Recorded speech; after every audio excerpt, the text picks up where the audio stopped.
And welcome in there, Jims and Jimettes, to another exciting episode of the DAAAgenerates podcast, episode number 139. And I'm just noticing, if you're catching us on the YouTube, I'm looking like a cartoon character wearing the same hoodie like the third episode in a row. But I can assure you, I'm not wearing pants. I mean, I'm wearing different pants. So that's going to be fun. We're going to be getting into our usual Bears preview. Bears versus the Falcons. We're going into the Dirty Birds nest, I believe. Yeah, we're on the road going through all of, I believe we're in week 11. Oh boy, these weeks are flying by so fast. You can correct me if I'm wrong. All the games we like in that week. I'll just leave it at that. Got some wrestling coming up. We got Full Gear. We'll be celebrating that over at the usual place. And oh boy, maybe a little bit of Bulls check-in if we got some time. But before we do all that, I got my co-host over here. Wow, Bill, how the hell are you? I'm doing good. A little fucking sore. I just busted my shit outside carrying in Oh, groceries. jeez. Groceries fell right on my ass. So that's my ass is gonna be bothering me for a little bit. But other than that, we're fucking good. Had a fucking day off today. Got to play a little bit of the new Warzone on Call of Duty. Pretty Sick. fun. Obviously, Did you fucking run into day one Kyler Murray? glitches. I didn't. No, I did not. But I ran into Ron Jeremy. I got Oh quick my. scoped by a guy with the screen named Ron Jeremy, Oh, he was shooting and with his dude, penis. it was they they implemented this new thing where it's like the proximity chat. So if you're in game Oh, chat sick. and you're near someone, even if it's the enemy, you can hear each other. And me and a buddy of mine are playing earlier, and all of a sudden it's just me and my buddy, and I know his voice, I know what he sounds like, and all of a sudden I hear this voice, and he's like, "Where are they? Where are they?" I can hear him. I'm like, that's not my friend Mike. Who the fuck? Who the fuck? And then he's like, I can hear them too. They're underneath us. And then the guys underneath us are like, they're above us. And it was fucking hilarious. We were talking all this shit. I freaked out. I didn't even know that was a new feature in the game Oh, that's until it happened. I hilarious. was like, what am I hearing? Like, but it was trippy. Obviously, the good old days of Call of Duty game chat, fucking toxicity are back. Oh, love Warzone it. is it's fun. Definitely recommended for anybody. I think it's free too. Go download you fucking the Warzone. Fucking play alongside the Degenerates. I think Yeah. it's like 300 fucking gigabytes. That's God okay. That's damn. brutal because I'm gonna have to be down. I'm Exactly. gonna be downloading the new God of War soon. Oh So I yeah. don't I don't know if I'm gonna be able in the space for both as of right Yeah, it's now. it's So crazy how big these fucking games are oh nowadays. yeah, yeah. Yeah, But but I whatever. Other than that, we're doing fucking great. We got a Bears game to talk about. I oh guess, yeah. we have to talk about it. Week 11. It's damn, the fucking weeks are flying by already. Yeah. More than halfway done with the season, dude. Bears Falcons. I think they're in Atlanta. Are they in Yes. Atlanta? Yeah, they're in Yep. Atlanta. You know what they say about Atlanta? Not gonna finish that second half of the joke. But yeah, What? we're what's up? Oh, there Uh, we go. yeah, you I've know what been to they Atlanta. say. It smells like pee. It smelled like, well, at Oh, least I the day bet. I was there, it was a really, really hot summer day. So I mean, when they say hot Atlanta, it's for real. It gets fucking Yeah, ugh. I'll probably never go. I have no reason to go to Atlanta. I don't want to get Yeah. stabbed or well, Went to the Coca what Cola else Museum. It was what cool. else is exactly like that's the main attraction in Atlanta Uh, is a Coca-Cola yeah. museum? That Yeah, going no, to a I'm good. Falcons game, going to Atlanta Yeah, Hawks oh game, wow. probably. I don't know. Yeah, I know. That's and then again, yeah, you got to watch out for the stabbings. But it's yeah, so I got to watch out for those just about anywhere. You can't just hate on the demographic. Either way, yeah, let's get into this game. Like you said, I think the Falcons are getting the 3 points at home. It's a high total, like right around the 50s. I'm kind of lurking either way. I'm on the fence of this can be another high offensive explosion, or just the fact that they're going to be running the fuck out of the ball on both ends, on the Bears side and on the Falcons side. I don't know. This game could be over in an hour and a half, 2 hours, or like I just said, it could be an absolute shootout. What are you thinking? I think I let off on the recap last week on the last episode. So go ahead and maybe start us off on this preview. What do the Bears need to Yeah, prove in this so win? again, just looking at the betting, you just mentioned it. Falcons are favored at home. The over under keeps going up for the Bears. I don't know if it's a good thing. It could be a good thing. It could be a bad thing. It could be both.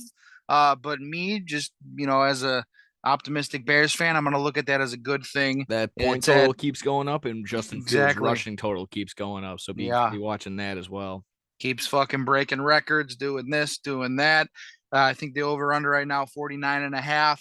I do agree with you. I think this could be a quick game. This could be um, I don't want to say a low-scoring game. It might sniff 49, That's what I was high thinking. It, 40s, it mid might get 40s. there. It Exactly. might. I think it'll be low to mid 40s fucking total. But same thing. I just expect a lot of running the ball. That's what both of these teams bread and butter are. Going to be a revenge game for Cordell Patterson, former Bear great. He's gone over there. He's become a superstar with Atlanta now. They're 4-6 on the year. They're a feisty team. They've been putting up week in, week out, they've been putting up points. Losing to, is staying in the game a couple weeks ago with the fucking Falcons. With the Panthers winning that one on Thursday night, I believe, 37 points there. They were in it, 2017 lost, but a loss to a good Chargers team. And yeah, you just look at the 28 points against the 49ers, 23 points, 27, 27, 26. So they've been putting up points all year. And I think they're going to continue to do that just with the way this Bears defense has played lately. It's honestly been non-existent. Other than, I mean, the emergence of Jack Sanborn last weekend, and Jaquan Brisker has been a steady, strong safety for us all year. Other than that, the Bears really don't have a defense right now. So They just I they just expect dropped AJ Klein, who we received in that Roquan exactly. Smith trade. So Exactly. yeah, So, I guess that's a good thing. I guess that means that they could go with AJ Klein, who's been there, he's done that, he's been around, he's a veteran.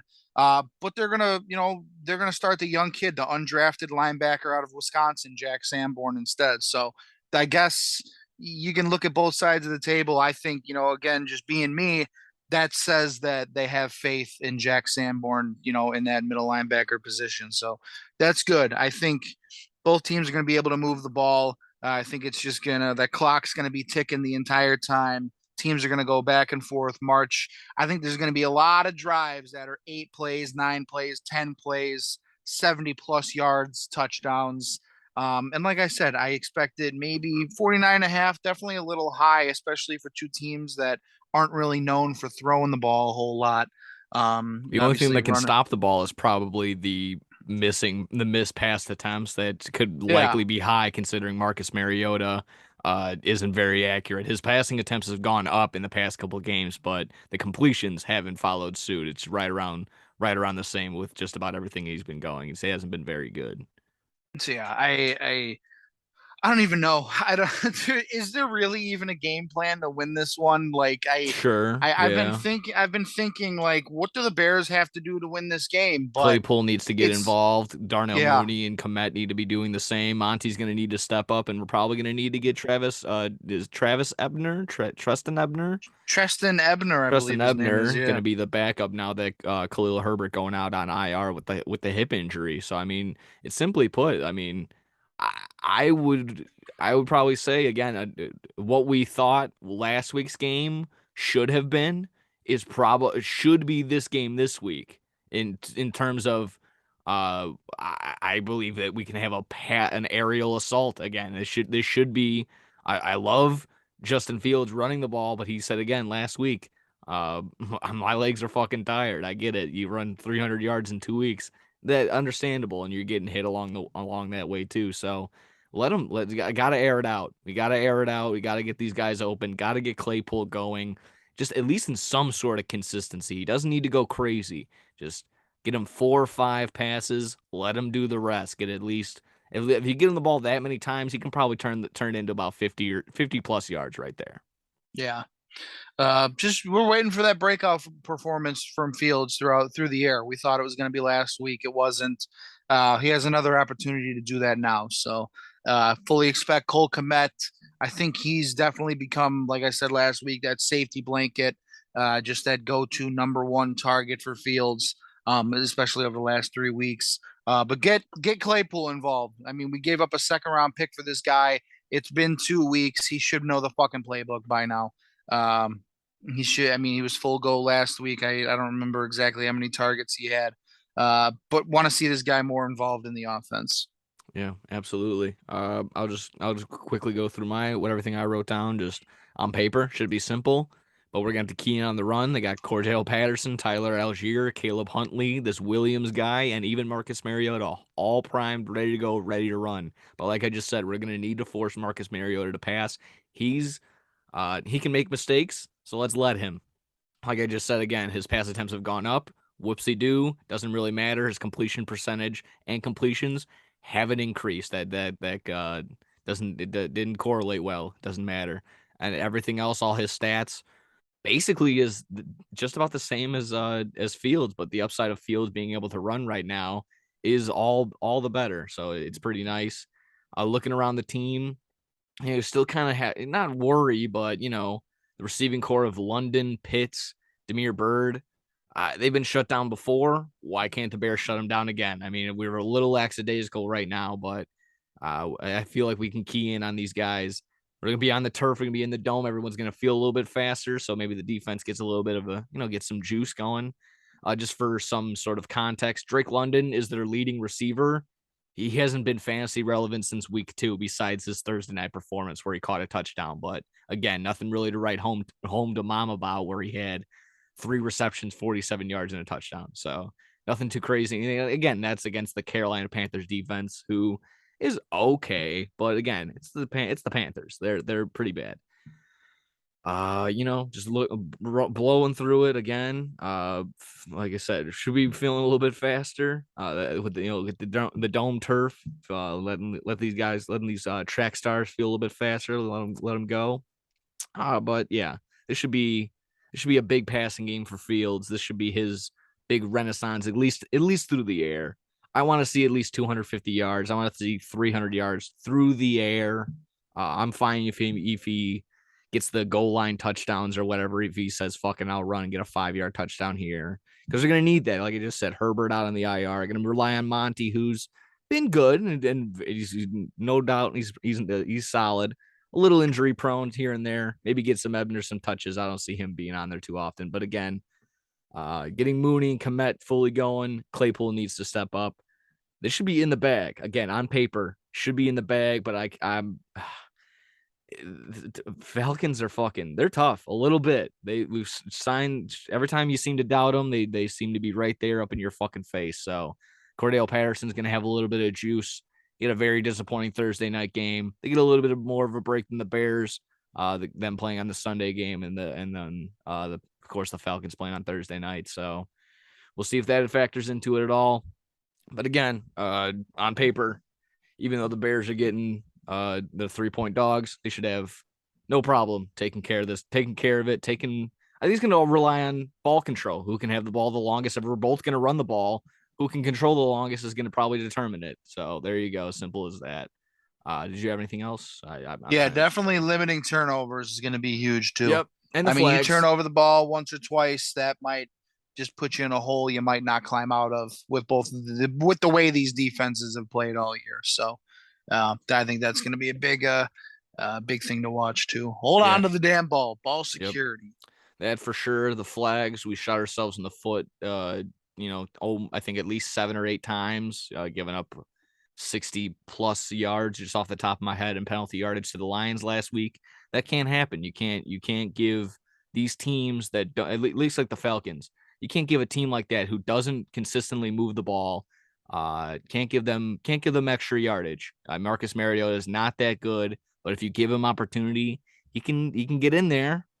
But again, we need to show up. You need to buff out your chest and say, "I'm a better man." This is going to be a little bit of an ego game. You got like fuck it. I'm a better man than you because we got 2 shit teams. Fuck it. Meet me in the trenches. I'm gonna fuck you up because again, Cordell Patterson's gonna want to meet you there. So again, we're gonna need to fuck him up. that's gonna be the probably the big every time he gets the ball, all the announcers are going to talk about, former Bear, this, that, and the other. Going to have graphics upon graphic upon graphic ready to go for Fox on there. So it's looking okay on the docket. This is probably one of the most exciting games of the week compared to the rest of them. It's a little bit of a light week. I got a couple games I'm still looking forward to, but I'm definitely going to be. Even if I wasn't a Bears fan, I'd probably be keying in on this game, ready just to keep my eyeballs on it for sure. Yeah. Yeah. Yeah, without further ado, if you're good on that game, you're good on the Bears, we could switch over to the rest of the week 11 games that we're looking forward to. Was there anything that shouted out to you that you're like, hey, look at me, look at this game? What are we Oh yeah, feeling? there was definitely a handful. I agree. This week 11, a lot of disinteresting matchups. But before we talk about Sunday, let's talk about Thursday. I feel like Packers Titans, that could be a good game up in Lambeau. Shout out to our boy Mike. He's heading up there with his brother. Hopefully you guys have a fucking safe trip up there. Enjoy the game. Go Titans. E. But I do think this could be a big game, and this has just been rooted in me for the last couple of years. I still believe the Titans are frauds. And just the way the Packers played last week, I mean, at home Thursday night, short week, it's definitely going to be a lot to prepare for, especially, you know, trying to, let's be honest, there's no shutting down Derrick Henry. You can only hope to slow him down. If they can take away if they can slow down Derrick Henry in this game and that pass game comes out and looks like it did last week against the Cowboys, I fully expect the Packers to win this one. And honestly, I never root for the Packers. I hate the Packers. You know my fantasy rules with Packer players. But Mike, if you're listening, I hope the Packers win just for you and just for your birthday. That's how much we love you. So I guess I'll take the Packers on Thursday night over the Texans, over the Titans. Yeah, I mean, we've kind of been this same boat of we don't know what to label the Titans. Every time we want to say they're dog dick, they come out and actually win a game. Do they win it handily? Not necessarily. They kind of keep it close with the Chiefs, but for both teams, without a doubt, this is definitely must win. I would say, even though the records are uh completely flipped and mirrored of each other. Again, Packers want to get right. They want to get going. This is going to be one of those games for sure at home, prime time. Again, Aaron Rodgers is, I guess, feeling it again. Christian Watson just had three touchdowns. Uh, but again, it's going to be tough for Derek. Again, you just said Derrick Henry can't. You can only hope to contain him, but they really don't have much of a receiving game. I think Ryan Tannehill is back, so Willis's 5 completions for the game isn't going to be much of a factor. Uh, yeah, I think both teams are going to be very hungry, but I'll agree with you, and I'll grit my teeth. I think the Packers are probably going to end up taking it just for the sheer fact that they're feeling a little bit better and they have more on the line right now. And then just looking at the Titans, they need to win this game because they got the Bengals right after the Eagles. The Jags could be a little pesky. The Chargers, and they'll probably end up getting the win against the Texans. But then the Cowboys and the Jags to finish out the season. They're still trying to solidify that division. And now with Jeff Saturday with the Colts, it's kind of a new regime. You got Matt Ryan back. Jonathan Taylor looked pretty good last week. So this division isn't in the bag necessarily for the No, not at all. Titans. So we've gone back and forth. The Colts look like they were fucking just completely up. What would it be? Swimming upstream without a paddle or whatever the fuck. But no, they're looking okay right now. They got some fuck you attitude and they look like they want to play for Jeff Saturday. So uh I guess again, in terms of both of these, just laying on this game, laying on the Titans, very important for both. Yeah, and I hate to say it, but yeah, gonna go with the Packers in this game. And yeah, hopefully Mike has a fun experience. They get some pretty Oh solid yeah, seats for from what they sure. were telling me, so Not they'll, bad. I'll be looking they'll have a forward to fun the time. Snapchats. I was asking Nick, obviously his brother, just like, what are you gonna do? Being the Bears fan, you're not gonna be a jag and bring any, like, Bears shit. He's like, nah, I'm gonna lay low.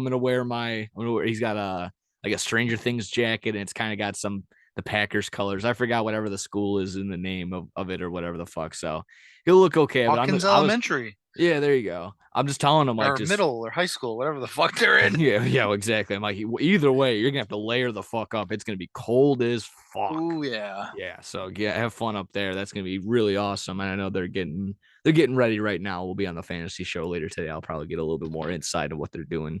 But yeah, that's gonna be awesome. That's gonna be awesome. Glad they're going up there. Glad Mike's gonna experience a Packers game in real life. And he's got Derrick Henry on his team actually too, so he's gonna be watching some live fantasy points from him. Oh, that's Yeah, gotta fucking hurt.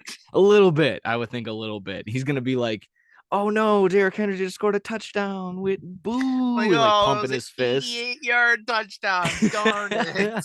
Darn, Darn it. shoot, shucks. Yeah, he's gonna be using Philip Rivers Yeah. swear words. Oh shucks. A God. goose, Or goose, God darn it.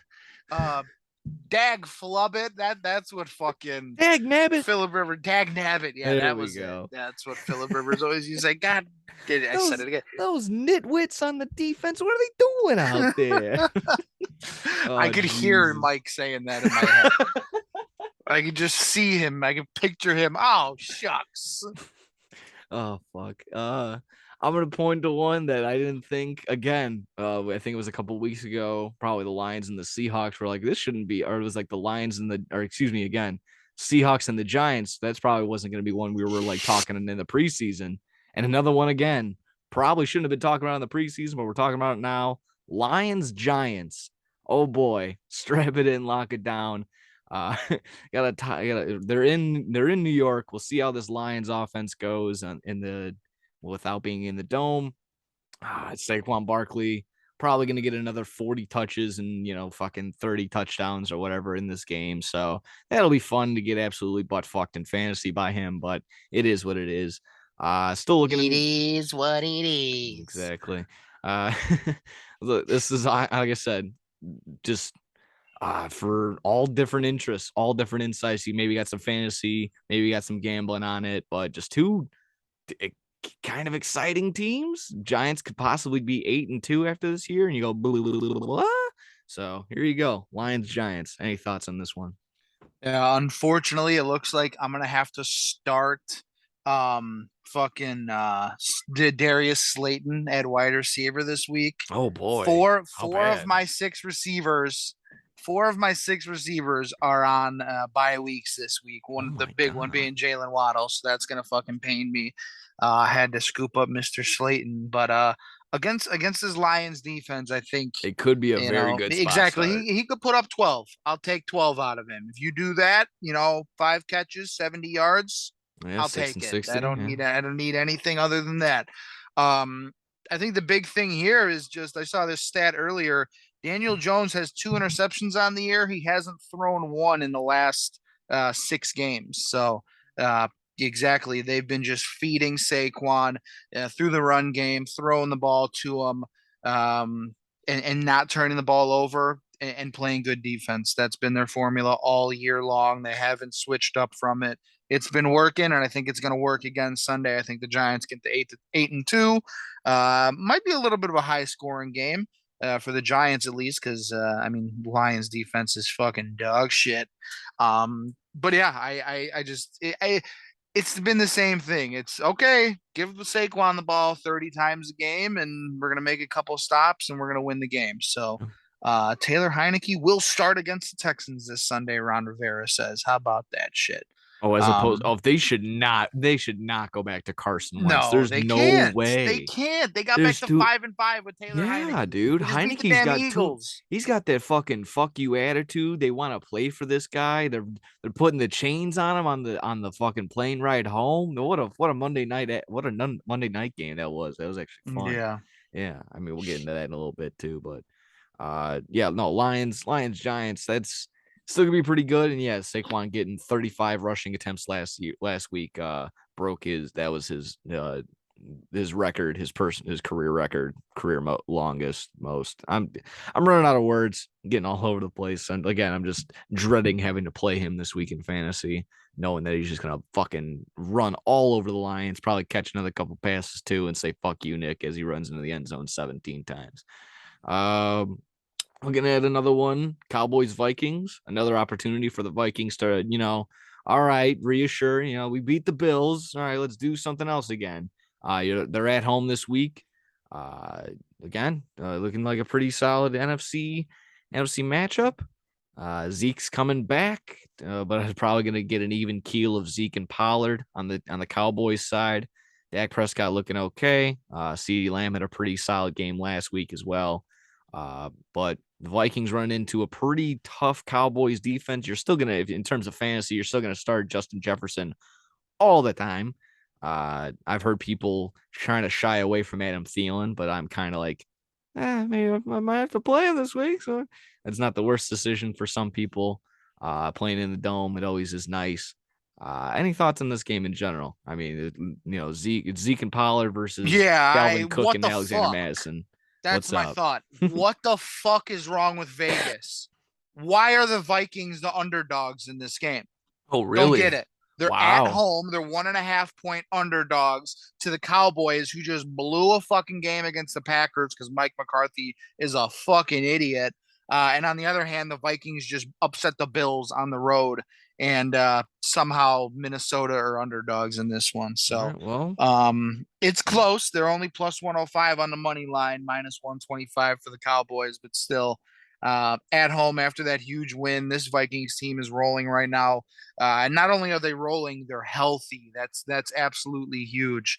Um, uh, I don't know how they're underdogs. I'm taking the Vikings in this one. I just yeah, think I'm taking it right they're now. playing great right now. You They're convinced me. they're they're one of the most, I don't want to say complete teams because their defense does have their moments where they look like dog shit, but I'd say NFC team right now, they're cream of the crop. I mean, we saw the Eagles sort of get exposed a little bit on Monday night, and you beat a team like the Bills last week, like the Vikings did, just hanging in that game, down 17 points, win it in overtime. Uh, I can't hate the Vikings anymore. I Yeah, mean, they're legit, and can't. Yeah, just the fact that they're home dogs just not sitting right with me. can't live in the world of what ifs. They've run into a lot of not I can't say lucky, but favorable things. A lot of injuries along the way. They played. I can't even remember, but the Jesus. Completely lost my train of thought. Uh, Yeah, this ought to be a pretty solid game. You can I'm kind of convinced that the Vikings definitely shouldn't be dogs in this one. This is kind of Yeah. crazy. I guess again, maybe just Mike McCarthy outcoached himself in that game against the Packers. Uh yeah, living in the world that's what I was trying to get into. Living in the world of what ifs. Josh Allen was a little hurt in that Bills game, but I don't know. It's still crazy that they were able to come in, score, stay in there, keep the Bills out of keep the Bills kind of silent on the offensive side for a little bit up until the end. But yeah, that's pretty crazy. This could be a very interesting game to watch. Maybe a playoff preview, something like that. We'll Yeah. see how that goes. Um, is there any other games that you like? Because I had the Sunday night and possibly the Monday night. I only really want to talk about the Monday night if Kyler Murray's gonna go. But yeah, Yeah, that's real quick, just keep it on Sunday noon games. Eagles Colts. Watch out. Eagles could lose that game real easily. you think they're gonna You a know, back to back losses? it could, dude. Like we said earlier, that Colts team, it sort of seems like they rallied around Jeff Saturday in that locker room. And the Eagles, sort of short week Monday night, going on the road. It could be closer than people think. I mean, Yeah, Jonathan Taylor, he could just will that offense to, put up 3, 4 scores and fucking self if he wanted to. And Eagles, who knows how they handled that first loss. So all I'm saying is I think that's a dangerous game right there for the Eagles. They better come out. Don't overlook them. Don't look past them. You need to come out and rebound after that fucking tough I loss. it was And nothing really that they didn't do. It's just they didn't have the ball. The Commanders commanded the ball the entire turnovers time. killed them. Yeah, that Yeah. one little what was it? The West I don't even know that guy's name. The wide receiver, he They catches a had they had big the yeah, one. Quez Watkins the Yeah. fumble, and then the Dallas Yes. Goddard fumble fucked them Yeah. too. It Yeah. was that, yeah, and then Dallas Goddard goes on the IR with after that no call on the face mask. He's going to be out Yeah. for some time. Very unfortunate. I don't know who's going to be stepping up in that position, but I mean, there's still probably the both sides are still going to run the shit out of the ball. You got Jonathan Taylor on one end, but you got Miles Sanders, Jalen Hurts, Boston Scott still getting involved, and Kenneth Gainwell. I mean, they're all not equal, but still all getting touches, all running the ball in some sort of sense. But I guess they also, AJ Brown got to keep an eye on him. He went out a non-contact ankle injury in like the very first play. He came back later. He was able to get a couple more targets, but didn't get anything else in that Monday night game. But yeah, I can't really say it was the Eagles' fault that they lost that Monday night game. I would just say it was definitely the Commanders just came out, won that game. It was definitely just Ron Rivera's game to win from the get go. Um, yeah. Was there any other afternoon games before we hit the Sunday night game? No, I think that's it. We could pretty much go Sunday, Monday night from here on out. Yeah, yeah. Um, Chiefs and Chargers in Los Angeles. Chiefs.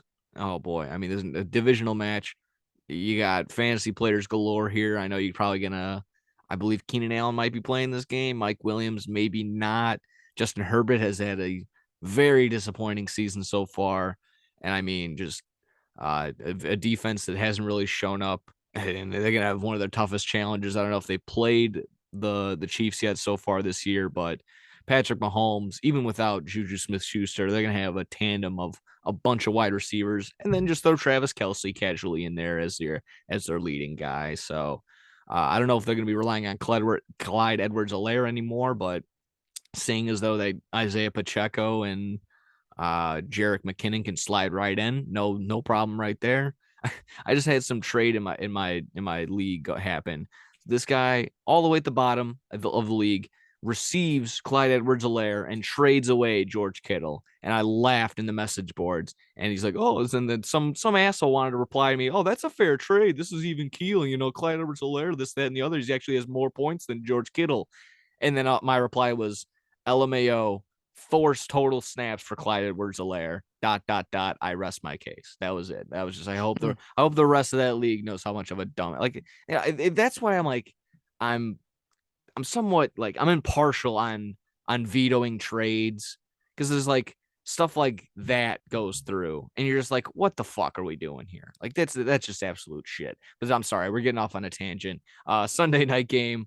It's gonna be exciting. Maybe the Chargers show up and actually score some points. They were shut out in the second half. They actually can, considering the Kansas City Chiefs defense isn't that great. So, what are you feeling on this game, Jim? Yeah, the teams actually did play each other back Thursday night, week two, Oh, that's in right. Kansas City. Kansas City got the win in that one, 27-24. It was a great game, offensive game. Mike Williams had a big night. In the Chiefs, both teams healthy week two. Chiefs won that game. Chargers still banged up right now. Yeah, I don't know. I think this one could be ugly for the Chargers. I mean, I like them. I like their roster. I had them to win this division, but the Chiefs are just a different animal. They're still on that fucking elite level in the AFC, right alongside the Bills. I'll put the Chiefs above the Bills at this point. Yeah, a lot of Uh, people it- are. I've seen a lot of power yeah, rankings where it's now Chiefs, like Eagles, Vikings, and then the Bills. I'm like, oh my. I guess yeah. yeah. I mean, it kind of makes sense considering you're still hearing Josh Allen possibly in an arm sling as of today. He's limited in practices. I mean, he's probably gonna end up going and make sense, but yeah, that's a tough one. Without him going, definitely it's a huge detriment to that Bills team. Yeah, I'm looking at it now. Chiefs 5.5 point favorites on the road. I can see him winning this game by a touchdown, six, Yeah. 7 points, right around there. So, a healthy Chargers team, it's a different story. It's a close game, just like it is week two. But you don't have those weapons on offense to keep up with Patrick Mahomes. You don't really have that great of a fucking chance. So, Yeah. I'm gonna take the Chiefs They in this one. they did, yeah, they did do a little bit of a good job on Sunday, on last Sunday actually, against San Francisco. I believe only limiting Christian McCaffrey to like 36 yards, but on the Yeah. flip side, Elijah Mitchell had like 89, and they had a goal line. They had like a what was supposed to should have been. I can't even speak words. I can't even remember what happened in that game.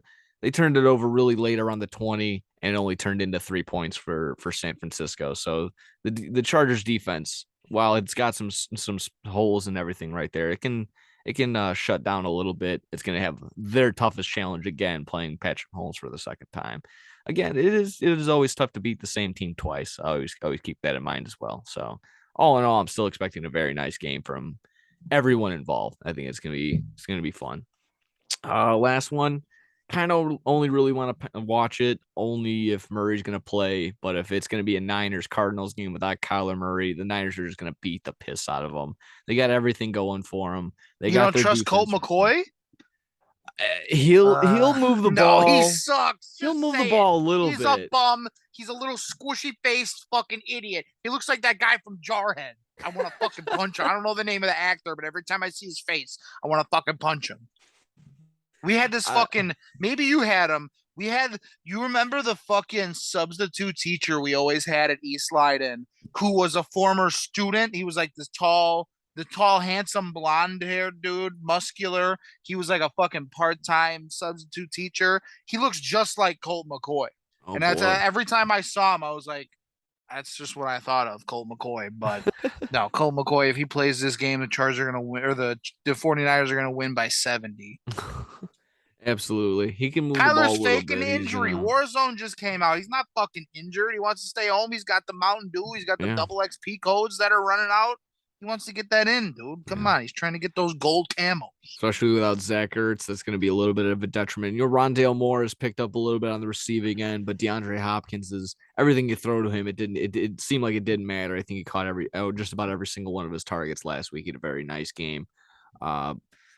Again, the Rams defense, you can't sit here and compare the Rams to the Niners right now. It's completely two different sides of the spectrum. It's gonna be very hard for Colt McCoy to move the ball if he is indeed playing. I would think it's still either way. It's still very tough for Kyler Murray to move the ball, hopping on a bad hamstring if he does go, and again, not really having his guy Zach Ertz, but it's still gonna have Hopkins and Moore. He's just been, I don't know. He hasn't had very much success as of late. I think he only has like 7 or 8 passing touchdowns on the year, even with DeAndre Hopkins being back these past couple weeks. So, yeah, it's going to be a tough one. I think the Niners take this one handily. I don't know what it is right now. That you said 5.5, or was that the Chiefs game? Let's see. This game is 8 minus 8 for the Niners. I I know there's not very much on the I mean you probably lock that in now before they say like Colt McCoy is gonna go, and then you could probably exactly fucking lock that in, liquidate the assets, sell the car, put it minus 8, and maybe not sell the car, wait for the car, and just hope Kyler Murray doesn't play, and then if he does play, that's when you sell the car and put it on the fucking Cardinals plus whatever the number is, and you hedge yourself a little bit. Oh, absolutely. So, exactly. You get -8 and then like +12. Oh, fuck exactly. Yeah. Boom! You got fucking 4.5 points right there. I'm jerking off all day. You give me 4.5 point hedge, I'm done. Exactly. I'm in heaven. That. I don't think it would be that much of a point differential. No, but yeah, might be something else. Yeah, that's what I'm saying. I get 4.5 points, both teams. I'm fucking golden. Willy Wonka. Absolutely. So that seemed to be the remainder of this week. Not I can't sit here and say stinkers, so because we'll say that, and of course some game will fly out of nowhere and actually be like 50-40 or something like that, and end up being an absolute slobber knocker, as Jim Ross would say. Oh, slobber knocker. Yeah. If you had any more interesting games, we can flip over to some little news, some little tidbits on the NFL from this week. Commanders against the Texans. Yes. They're gonna butt fuck them. They're -3 right now. I think they're gonna win by fucking 10 points. Yeah. So how about them -9.5? How about them Commanders? The Commanders getting the win against the Eagles, for snapping that undefeated streak. The 72 Dolphins can fucking take a nice big old deep breath, as they always like to joke around on the internet. But seeing that video of Taylor Heineke celebrating the same sort of way that Kirk Cousins was. I like it. I think it's funny, but I feel like the players should be very pissed off. They're flying economy. That's what fucking you and I would fly.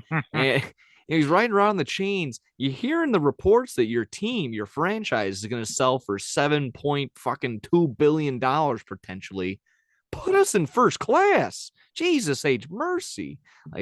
I think that would just be. I mean, again, that don't want to take I'm the surprised fun. they don't have their own plane. I, I guess not. They might. They have to if I Dan don't know. Schneider, that fucking troublemaker, at least get the guys the fucking plane. If they're yeah, if you're just thinking you're on like a business trip and you're just worn out and your flight got delayed 3 fucking days and you got to I'm go just sit mad. next to These the are damn giant human Taylor beings. They have no Heineke. leg space. Like, what are you doing? He's Yeah, 6'3", 6'7", ginormous human beings, and they got to take a whole aisle to themselves because that's it. That's just how you have to do it. I feel like it's more expensive buying 3 seats for one person as opposed to just having a yeah. private jet.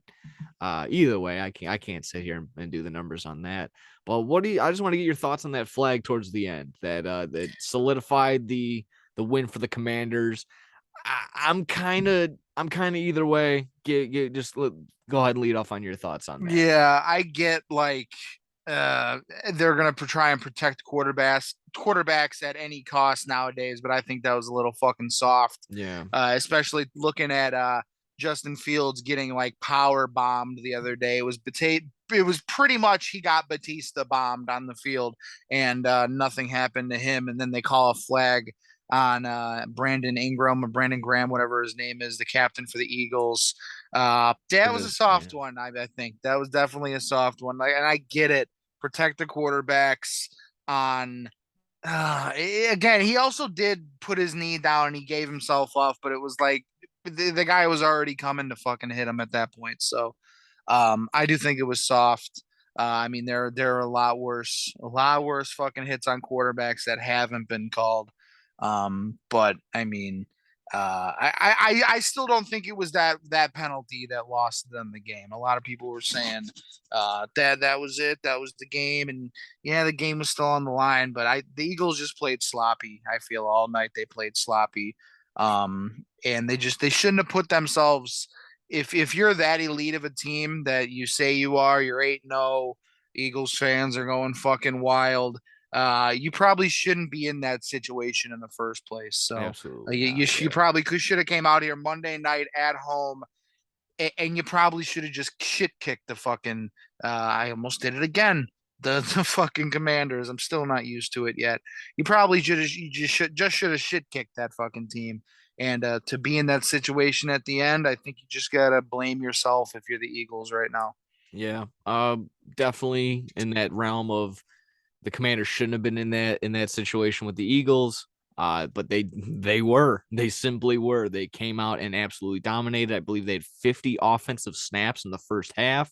When you're comparing, I believe when they were looking at time of possession in the game, that the Commanders had 30 minutes of offense Yeah, it was compared like to the 3-1 or yeah, it was like something 30 in minutes time. Yeah. compared to 7 minutes at some point in time. I could be wrong, but it was ridiculous how long the Commanders had the ball. And it makes sense when if the Eagles defense is out there 20 more minutes longer than the offense is, they're gonna be tired. They're gonna just get ran on, and then you find out that the Eagles didn't have one of their main middle linebackers that went down. So yeah, sure, Brian Robinson has a big game.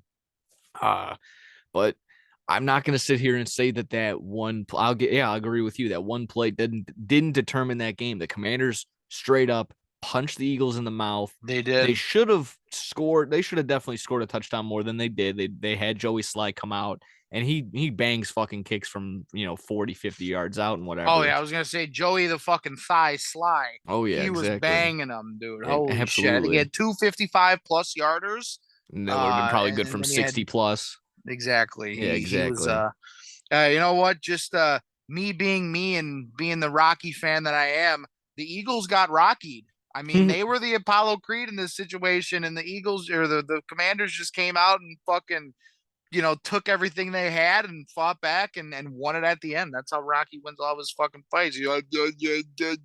And then he finds a way to beat you in the 15th round.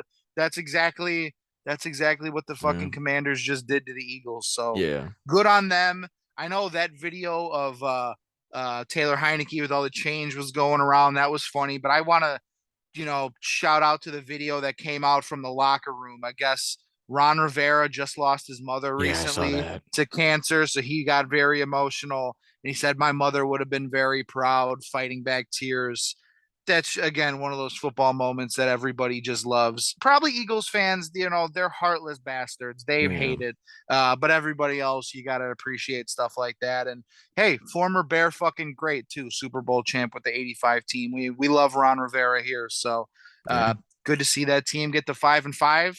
Yeah, hey, they're still gonna be fighting for a fucking playoff spot in the NFC. absolutely. Just the way the NFC's been this I year. think they said as of Um, right now that they're half a game out, but the AFC East and the NFC East can all be in the playoffs, possibly. wow, That's it's kind of wow. crazy. I know the Patriots probably need a little bit of help right now too, but that's actually pretty fucking crazy. Yeah, just really quick into my thoughts on the flag itself. Like kind of like you said, very soft. However, in terms of just being the referee, I know everyone hates them, but they need to be consistent to maintain their job, and that's kind of what it is. However, in terms of just being the fan and the football person, I didn't have any money on this game. And I didn't really have anything fantasy wise in this game either, so I can't sit here bitch and moan either way. But it's a light hit. You got to swallow your whistle towards the end of that game. That shouldn't have been the reason or the determining factor for that game. You said it again. The Eagles played very sloppy. Shouldn't have been in that position whatsoever, but the Commanders just came in, punched him right in the fucking mouth, said, I'm going to have the ball much longer than you. We're going to tire your fucking boys out, and we're going to win this ball game. So, and that's exactly what they fucking did. So, Yeah. yeah. Is it a non-fat? I don't know. Again, is it a non-fat? If that flag doesn't come down, I don't think Commanders fans are saying, "Oh, that's a late hit. What the fuck?" Maybe a couple of them are, but then the other ones are probably like, probably not. So I don't know. It is what it is. A lot of Eagles fans are in the boat of we needed to lose. Now we don't have to. We don't have this big distraction in our way, and now some of them are like, now we can lose to anybody. We don't know what to do. We're in shambles right now. So maybe you're in that happy middle. I don't know any Eagles fans myself. I just hope that their defense figures it out. They're on my fantasy team. Yeah. Uh, And how about speaking of fantasy, how many fantasy and gambling, how many people got fucked over on that last second oh yeah, touchdown by not the just fucking Commanders? the How touchdown. funny. Yeah, and then not only that, I saw some people get fucked over. Who had Deshaun or fucking the receiver The receiver, yeah, Smith, Devonta Devontae Smith. Smith. Yeah, Devonta Devontae Smith, Smith yeah. losing passing yards losing receiving yards and the fumble loss. So brutal if you had him to like, oh, I just need a couple points out of him this week. He should be fine. Like, and then he just ends up doing that. And you're like, oh fuck. I don't know anyone that played the Commanders defense this week, but you would have been looking good. I think they were like the number 2 defense on the week in terms of points scored, but yeah, that definitely fucked over a couple people there. I think the over was already done. It had already hit, so that didn't really affect it there. But again, if you had like alternate spreads or shit like that, I'm sure that last second Yeah. recovery fucked a lot of people over in some sort Oh of yeah. sense. Or it could help you out if you had the defense, any defensive to score. Probably had some plus money right there as well. So I just want to think positive. Keep it on the positive side a little bit. Um, maybe not so positive, however. However you want to look at it. Deshaun Watson returning back to practice, coming out, coming back from his suspension, looking a little like a tough matchup coming up against the Bills. We'll see how that goes. I think Jacoby Brissett was being interviewed, being like looking like he was ready to go. But again, tough matchup if Deshaun Watson does get the A-OK to go. I heard maybe about a foot of snow in Buffalo before this game gets going. A lot of some winds, probably around like 20 miles an hour, shit like that. So, is any thoughts on Deshaun Watson, on him the remainder of this Browns season? Anything like Yeah, that? I seen this meme. Or it wasn't a meme. It was just this video earlier, and it was the Browns offensive line. The caption was Browns offensive line on Deshaun Watson's first play, and it was the clip for the longest yard where they just don't block. They just don't block for 3 plays in a row, and he gets absolutely killed. And then they're like, "Okay, that was your punishment." But Yeah, yeah, I think they're gonna fucking need him to play. They're gonna need yeah. him to play. Jacoby Brissett, he's been decent, 2,000 yards, 8 touchdowns on the year. But Some key despite turnovers for that guy, and just yeah, as a despite the couple, off yeah, despite the off season bullshit, all the off the field stuff. Watson's gone through. There's no denying that he's a fucking game changer at the quarterback position. And if they have any hope of beating Buffalo, you need that guy in the lineup. Even though you might not, with the weather, fucking potentially 6 feet of snow, you might not be throwing the ball a whole lot. Those throws that you do have, I'm taking Watson 100 times over, 100 times out of 100 over Jacoby Brissett. So I think um, so. they need all the help in Yeah. the world. They need all the help in the world to On try and paper, beat this Buffalo yes. team. On paper, yes. I'd probably take Deshaun Watson over Jacoby Brissett. But if we're just looking in terms of the past couple weeks of track record, just Brissett has been here this entire season. When Deshaun Watson did play his one preseason game, he was like 0 for 1 for 5, and then with an interception or a fumble or whatever it was, he was very brutal. I can't sit here and say again, not gonna sit here and say Brissett's better than Watson, but it's gonna definitely be a game time decision for a toss up between who's gonna be the quarterback there. I can definitely just see Watson playing the rest of the season out though. Just if you're gonna pay him that much money, you might as well. Last one I saw, and not gonna sit here and go through word by word of what was said and how we feel about it or whatever the fuck, but just any thoughts on Brady replying back to Antonio Brown and Antonio Brown just kind of putting out that the text message, like we probably shouldn't have saw that. That was definitely a private message from Brady to Antonio Brown. If Brady wanted people to see it, he probably would have posted it himself, but that was clearly supposed to be a private, not heart to heart, but like, hey man, like, come on, what are you doing? Like, a lot of people have been trying to help you out. You kind of just spit in everyone's face. You're being very disrespectful. And he was going along the lines of, when I first met you, you were you want to absorb everything like a sponge. You wanted to learn and get better, and now you're just basically fucking everybody over and being a nitwit. So, uh, yeah, I mean, I kind of just I no real reason to hate on him or nothing, but just in terms of respecting Tom Brady just that much more, I do, because again, that's a very like bigger man thing to do, considering Antonio Brown's done everything that he's done these past couple months, talking all that shit, putting his dick out, saying he's gonna fuck Giselle. I don't remember Tom Brady's ex-wife. So yeah, just again, I'll shoot it over to you. Any thoughts on Antonio again, this saga of Antonio Brown and Tom Brady? Yeah, he's just a fucking shithead. He's gonna do anything and everything he can to just try and get a little bit of fucking attention. Whether that's on his social media, whether that drama on whatever that podcast he was on, or he just wasn't answering questions for the dude. Um, I'm past him. Like Tom Brady, he tried to reach out and do the right thing as a good human being. And Antonio Brown, there's something wrong with that dude. Oh there is yeah, something wrong with him and mentally. that's being And polite when you I don't even say want to sit that. here. I don't want to sit here and call him this, call him that, talk shit. Like, just get help. Be a Yeah. fucking good human being at the end of the day. That's exactly what Tom Brady was trying to do. There were reports that Tom Brady's ex was report or seen with like some dude in like Cuba, not Hey, Cuba. who Probably get cares? stabbed if we go to fucking Cuba. Exactly. But yeah. Antonio Brown, I mean, Tom Brady reached out, tried to do the right thing with you, and you got to just act like a shithead.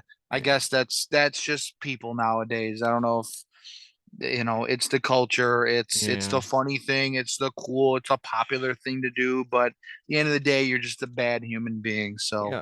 be fucking Overall, better. yeah. Overall, anyone that's been like hovering and like, oh, what's up with this divorce right now? It's a little bit disgusting. It's very just like, why? Like, you shouldn't be interested in somebody else's life as much as you are. Like, I get it, it's fun to talk about. We've done it the past couple weeks here, but again, that's where it stops when you start having personal interest, and then you actually start having emotional feelings towards someone else's relationship and maybe the downfall of how they feel, and just the I don't know.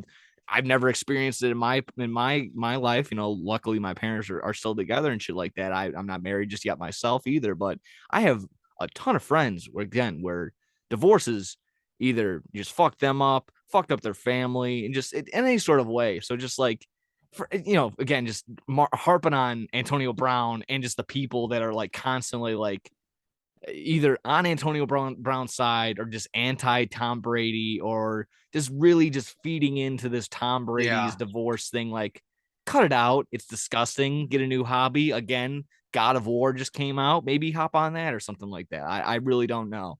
It's really gross. And yeah, Yeah. it is, dude. It is. And that's just like it's part of the culture nowadays, like that Yeah. troll, that online troll culture that people, everyone gets sucked into it in some way, shape, or form in their lifetime, and you try not to, but it speaks more about that individual that's doing it than the actual person. Absolutely. We know Tom Brady might have deflated a couple footballs, but he's not a fucking bad human being. He's an amazing father. He's a competitor. He's the best football player of all time. No one has ever had a bad thing to say about Tom Brady in his life. He's never whipped his dick out in a pool. He's never fucking ran off of a field with his shirt off and just left the fucking game. Worst thing It he's done is says broke some tablets. That's about it. exactly. He's thrown we've all broke a couple Broke some things. Limp tablets Bizkit, and yelled yeah, at fat people like exactly. protect We me. fucking, we've all broke a couple things. Look at Limp Bizkit. He broke fucking Woodstock. So, Yeah. it says more about the person who's doing all this shit talking, who's doing all the trolling, whatever, in any situation. I'm not just talking about Antonio Brown. I'm talking anyone in that Yeah. that No. initiates this shit. It says more about them and their insecurities and their actual problems than it does the person they're talking about. So, Yeah.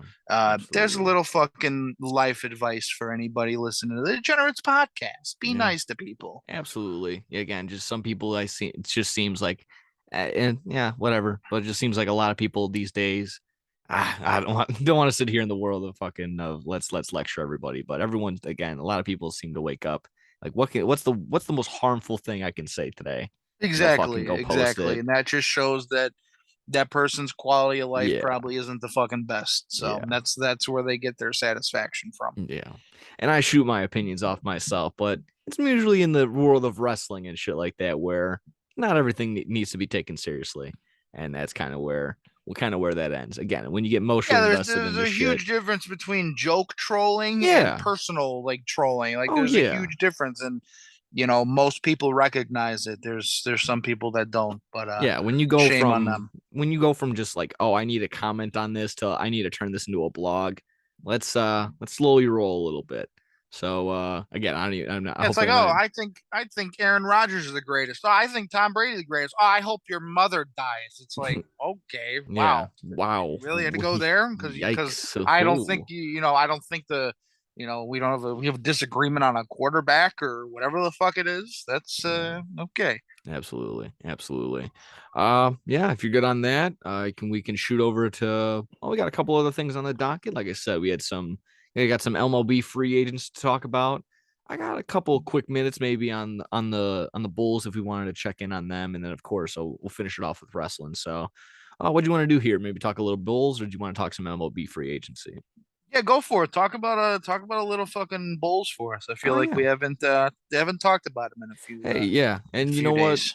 days. I feel like they're not really on too much. They've been spreading out the season a little bit for them. I don't know. It's they're playing tonight as we're recording on a Wednesday. This is Wednesday the 16th. Yeah, I just wanted to double check that. They'll be going up against the Pelicans tonight. They just played them 2 games ago, looking a little. Yeah, and again, the game before that, everyone was saying that the Bulls were looking a little lax against the Nuggets. But let's be real. The Nuggets are going to be a top 3 team in the West. They're probably going to end up getting dogged by 23 points. Makes sense. It's a little disappointing seeing that at home, but I understand. The Nuggets are a very good team. Just looking at the schedule in the past couple games that they've been in, beating the Nets, not to start off the month, not that great considering the Nets have just been in shambles. Beating the Hornets, they're dog ass. After beating the Celtics to open up the month, they come back and only get 4-point loss to them. That's understandable. But yeah, a couple back-to-back games with the Raptors, splitting there, losing against the Pelicans, losing against the Nuggets. Got Pelicans, Magic, Celtics, Bucks, and Thunder, and then the Jazz and the Suns to finish out the month.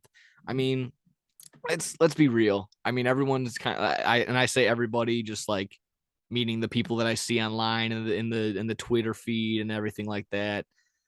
What you're considering underperforming is kind of where I personally thought the Bulls were going to be at. Seeing posts like, "Oh man, Andre Drummond and Gorgon Dragic, what a nice addition for 2 games." I do again. Let's be fair. It's been nice and it's been hopeful and good, but some of these guys just aren't really performing. I haven't really looked at stat sheets and whatnot, but when we're looking like that, 6-8 right now against where everyone right now in the NBA is kind of finding their footing, still very early in the season. I heard something and I kind of agree. It feels like the NBA season doesn't start till like Christmas time, and it's like, yeah, that's kind of their day, and then after that, the ball keeps rolling, and it's tricky. You trickle out of the NFL season because the playoffs are right there, and then NBA kind of gets in their full swing of things. So I can kind of lean towards that, but going with the Bulls right now. I didn't. It goes back to my preview on them. We didn't add any really key guys. Again, if Andre Drummond and Gorgon Dragic are our key additions, we didn't necessarily get better. We have a couple injuries, still not seeing ball, and I mean, I think I still don't think like Levine is really 100% in any sort of capacity. Probably is, and it won't be any injury designation, but I don't think he's all there. Unfortunately, probably gonna. I don't know. Depending on how the season goes, I'll say it now. Maybe he gets shipped off by the end of the trade deadline. I don't want to sit. We'll see how that goes. But the Bulls are going to for sure need to step up in some sort of capacity if we want to consider them playoff consideration. We got 10 teams going to the playoffs, and you're just 1 game out right now, outside looking in. 100%. We're fucking only 14 games in the season. I'm not going to sit here and wave the white flag in any sort of capacity, but yeah, just not looking good. Kind of in the same. We're just the same Bulls from last year, and we're probably take care of the teams that we should take care of, like i.e. like the Hornets and the Pistons or something like that. But we're probably gonna get our ass handed to us by teams like the Hawks, the Bucks, the 76ers. I mean, I would say the Golden State Warriors, but they're a little lax right now too. They're looking pretty shit. They're having some troubles themselves, but against the teams that are really going to be considered contenders, I don't see us being all too competitive. So change my mind. We'll see how that goes from there. Still a lot of season left, but as of right now, just nothing right now is sticking out at me and staring at me like, oh boy, we got something right now, and it sucks. And again, kind of a flip as of last year when we were kind of flirting with the first seed for some time. Fell a little bit because DeMar DeRozan had gotten hurt, and we kind of the water found its level. He wasn't having his 40-point games. So if we do start seeing that, that's when we'll see the wins and the win totals and the win percentages start going up. Until then, I don't see anything happening like that. I'm not going to sit here and say complete fucking belly up for the team, but I'm not going to be upset if they don't make a deep playoff run or if they're a very high seed. I don't see them doing very much unless they make a complete trade overhaul. So that was right now my thoughts on the Bulls. Just kept checking up on them, checking in on them. Did you have anything to follow up on them? No. Plain and simple. No, I like Haven't that. watched. That's fine. I watched one fucking basketball game this year, and it's because I bet the over 229 with the who was it? The Warriors played someone, and it fucking hit right at 229, dude. I was Oh, pissed. push. Damn Or it. no, I was 220. Sorry, it was 229 and a half, and it was 229. Ah, So fucking lost. Other than that that, that hurts. no, I'm don't sorry. watch basketball. Been watching a little bit of fucking hockey. Obviously, you know, Blackhawks actually doing decent this year, which we don't need. They're 6-6-3 right now. They got the Blues tonight. Patty Kane, Jonathan Taves actually both playing really good this year. But other than that, look at the fucking goaltender situation. Blackhawks got a new goalie every night. Inconsistent scoring, getting shut out, I think two times last week. The offense just isn't there for this team right now. So Tank for fucking Connor Bedard. He's the next fucking Connor McDavid, and I want him on the fucking Blackhawks. So Every uh, every time I keep see the losing. Blackhawks score and they're in the lead for any reason, I just hear you in the back of my head saying, "Fucking lose! Exactly. What are Yeah, we doing?" exactly. I don't want them to win. There's no point. There's no point. Even if the Blackhawks find a fucking listen, I love hockey. I love the NHL playoffs. I think other than baseball, it might be my favorite playoffs just to watch, even, if your Yeah, team's not I in was it. thinking that too. Yeah. Um, like it is so exciting, and everyone honestly has a chance in hockey. I mean, look at the fucking Blues from a couple years ago. They were dead last in the middle of February, dead last in the NHL, and they won the Stanley Cup. So they barely snuck in that year as well. Even if the Blackhawks find a way to sneak in as the eighth seed in the Western Conference, we're getting butt fucked by the fucking top teams. Colorado would rearrange our guts. They'd win that game in three. They would win. They would win that series in 3 games. The Hawks wouldn't even show up for game 4. The bus fucking stalled out, or the plane ran out of gas, and they would be over in 3. We played a team. We play a team like Vegas. They're gonna shit kick us. So we might as well just lose every damn game. Trade away Taves and Kane. They're both probably gone after this season anyway due to contracts. I mean, I don't think we're gonna extend either of those guys. Get rid of them now while they're both doing good. I mean, Jonathan Taves looks healthy. He's got 7 goals on the year. Patty Kane leading the team in points with 12, 2 goals, 10 assists. They're both playing great. Get rid of them. That's it. Good Get rid of shit. them. They're Good both shit. worth. They're both worth. You could still get a first-round draft pick for Patrick Kane, maybe a second or a third round for Jonathan Taves, just because he's that guy. He's going to kill penalties. He's The going to glue win guy. faceoffs. Exactly. He's still plays great hockey on both ends of the ice, and that's all you could really ask for out of a centerman. So, I mean, they're both playing great. Get rid of them. Yeah, yeah.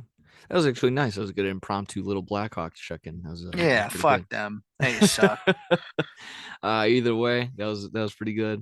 We I can got check in invited to on. go to a Oh shoot, Blackhawks game 2 weeks ago, and I was like, no. just It straight up was a free no. ticket. I was like, no, I don't I'll want to go. pass.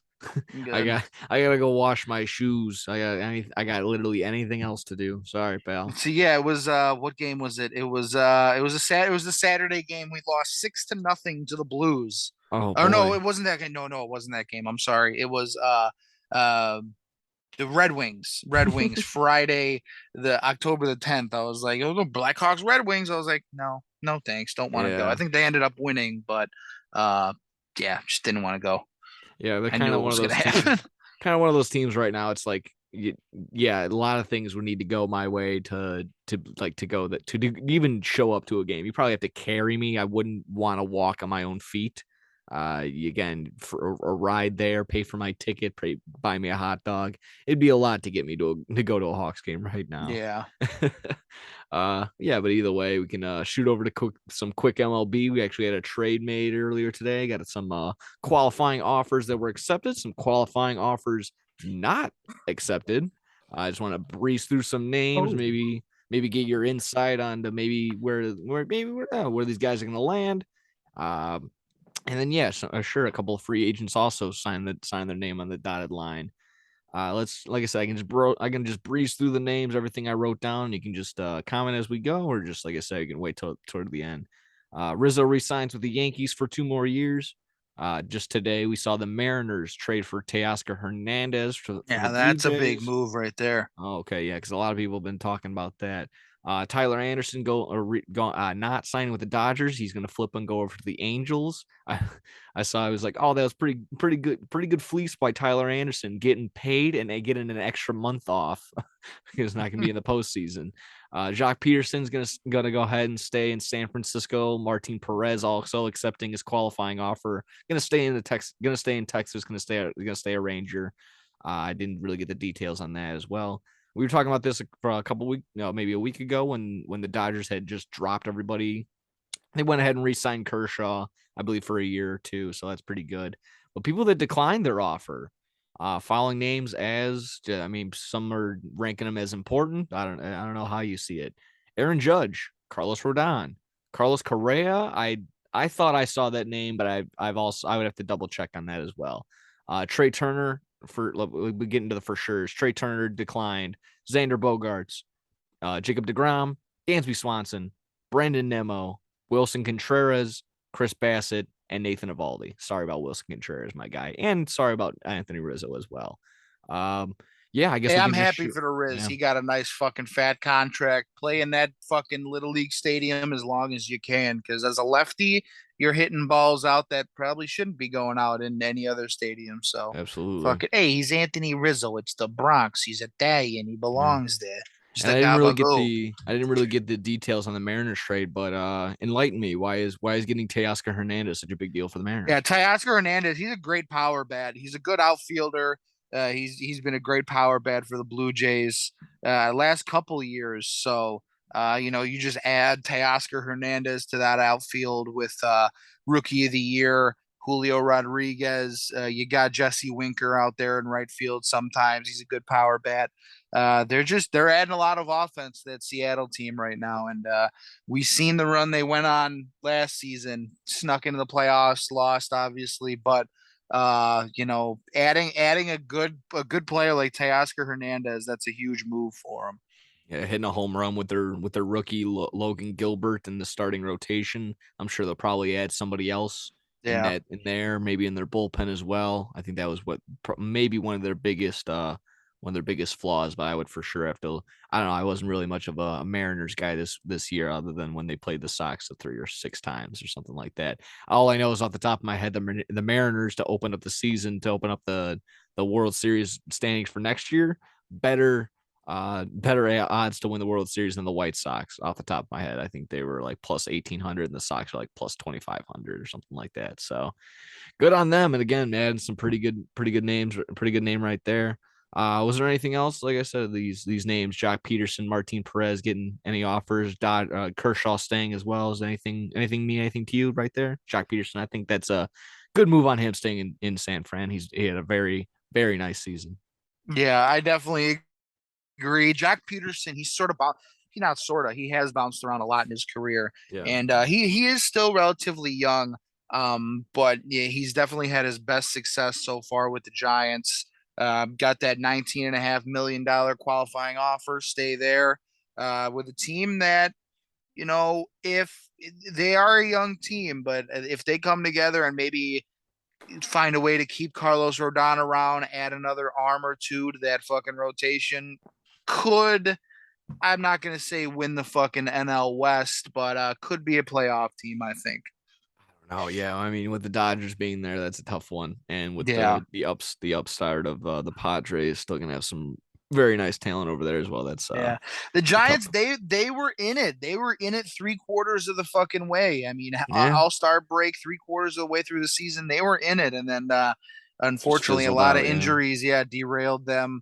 A couple of their starting pitchers went down and it just went downhill from there, Jim. But if they could stay healthy, Jock, big cock Jock, could keep up what he did last year, I think they might surprise some people. especially if they add a name like Aaron Judge. I think that would be Yeah, something that's and fucking he's the crazy. he's the odds-on favorite. I mean, I think there's some sports books out there have what team, the odds on teams, and I think Aaron Judge's favorite right now, betting wise, is the Versus the Giants. So Giants. yeah, Yeah, that'd be fucking crazy. I've seen that.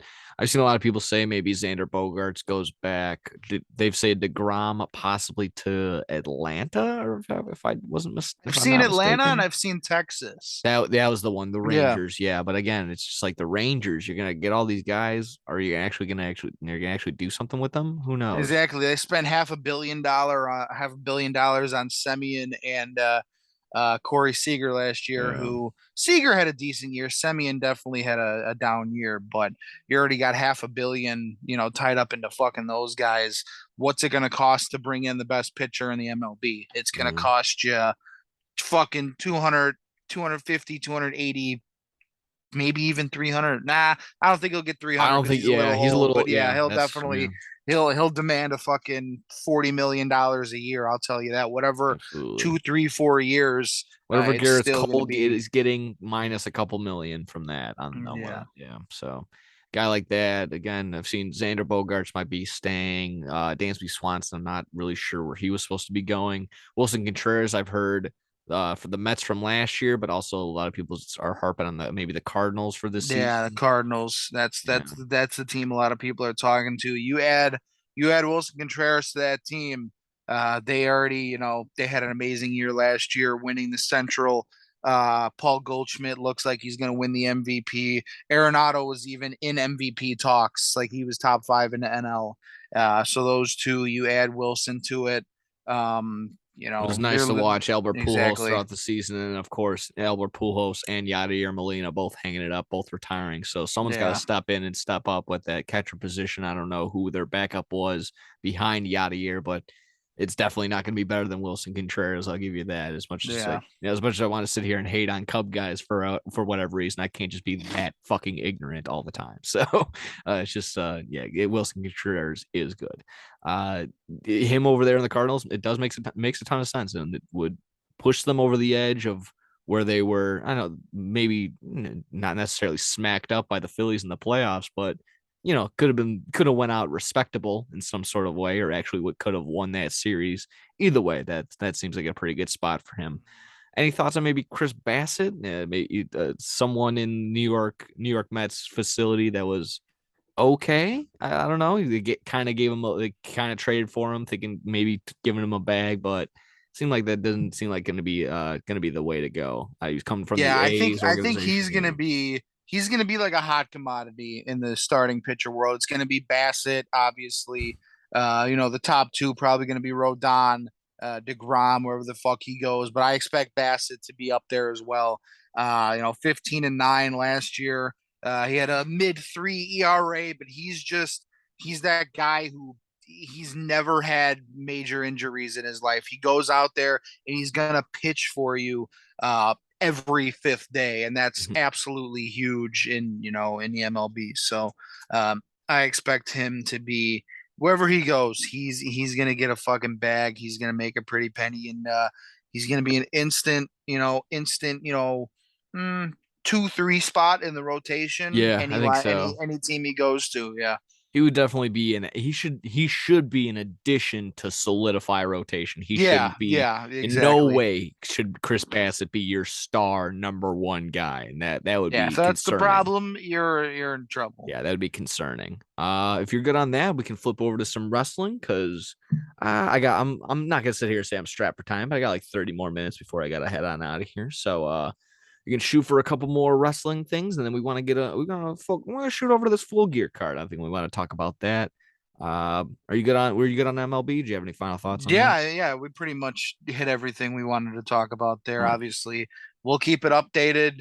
This is going to be a dead time. It's usually until Yeah. after the new year is when guys start signing. So, probably no Yeah, the baseball winter for at least the next meetings. month. Yeah. Yeah, the winter meetings will be cool. Obviously, something like that. There's always some little fun interaction there, maybe some sort of big trade. But yeah, like I said, we'll be keeping in the know right there. Well, so far so good on the MLB side in terms of just keeping our intrigue, even on the downtrend of just no games being played, Yeah. obviously. And the World Classic is coming up, so that'll be fun to watch maybe on the MLB network. I don't know exactly when that starts, but that's this year, I'm pretty sure.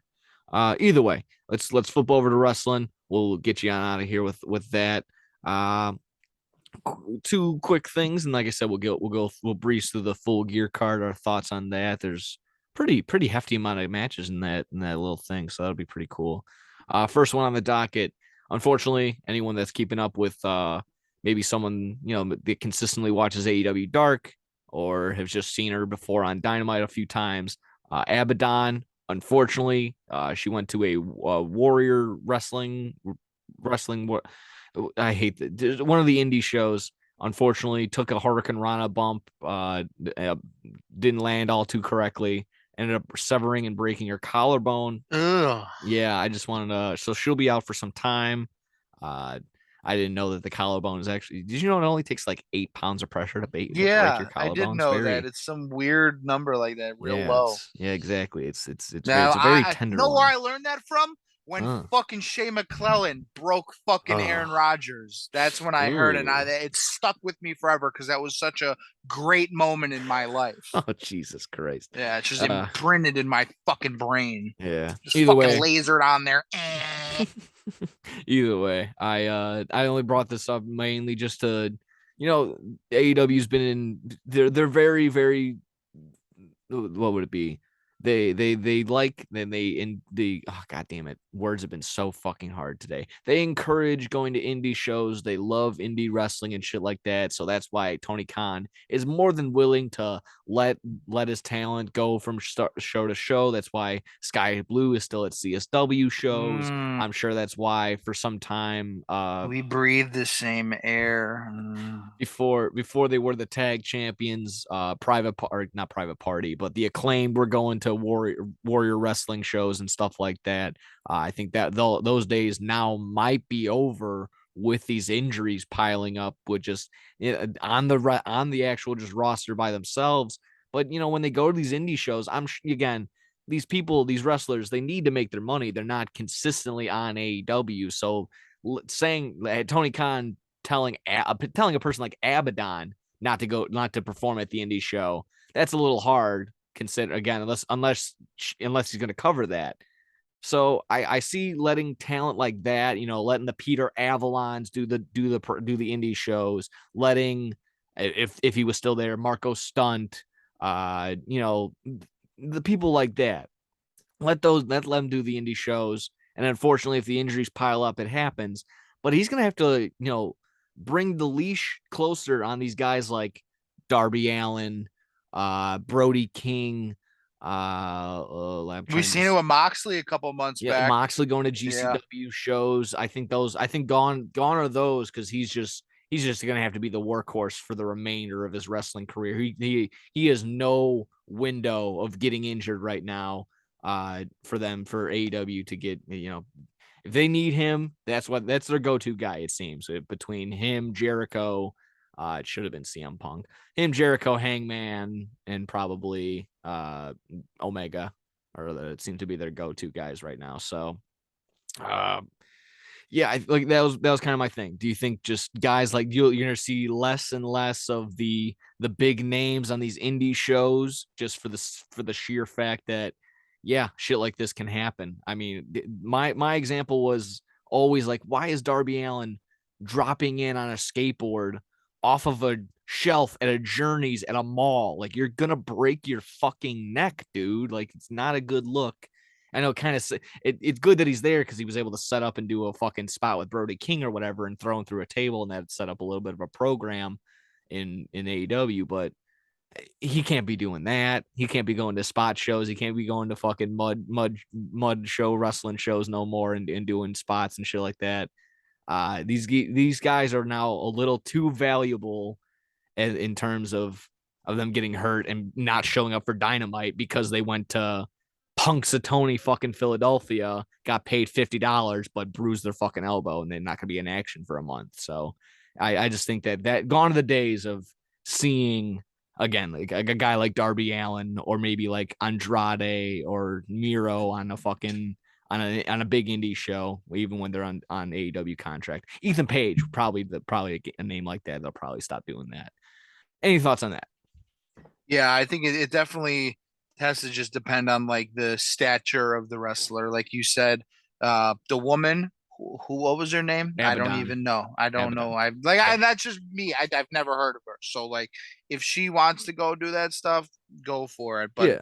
the like you said, the big names, the superstars of the world, the superstars in AEW, as great as the idea is, I love seeing, and I guarantee if we were there at like a CSW and a fucking big name, like I don't know who, someone I fucking mean, a big name Luchasaurus shows was up. just there a year ago, right before the pandemic hit. So like a guy like that's cool. Or even Jungle Boy. But even those two, too valuable now Yeah, to be at an indie show, and God forbid they roll their fucking ankle and they're out for a week. They can't do TV. Like they need they need the TV guys to understand that, wrestling's cool and all, man, but it's a business, dude. So you got to stay healthy. You got to stay in the spotlight. You got to sell the tickets. You got to sell the merch.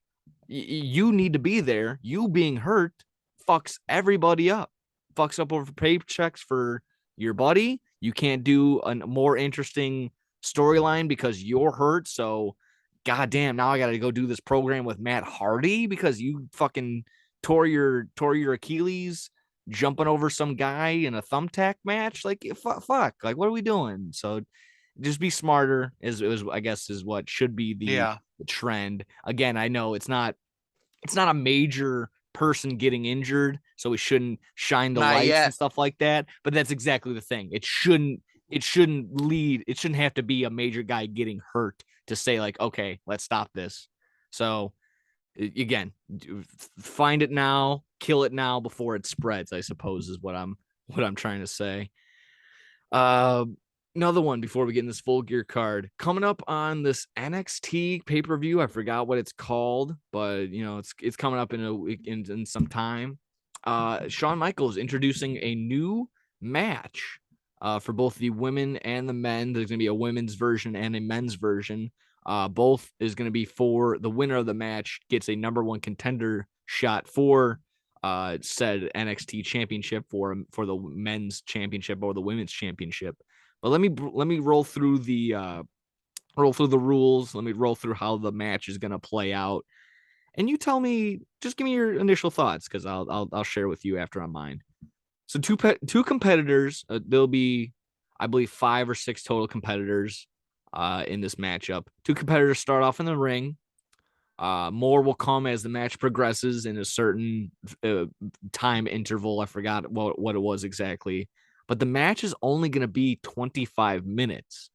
So, in that 25-minute span, while they're coming out and stuff like that, each person is going to need to gain a pinfall or submission in that time, almost like an Iron Man match. So, every time they do that, they'll gain a point.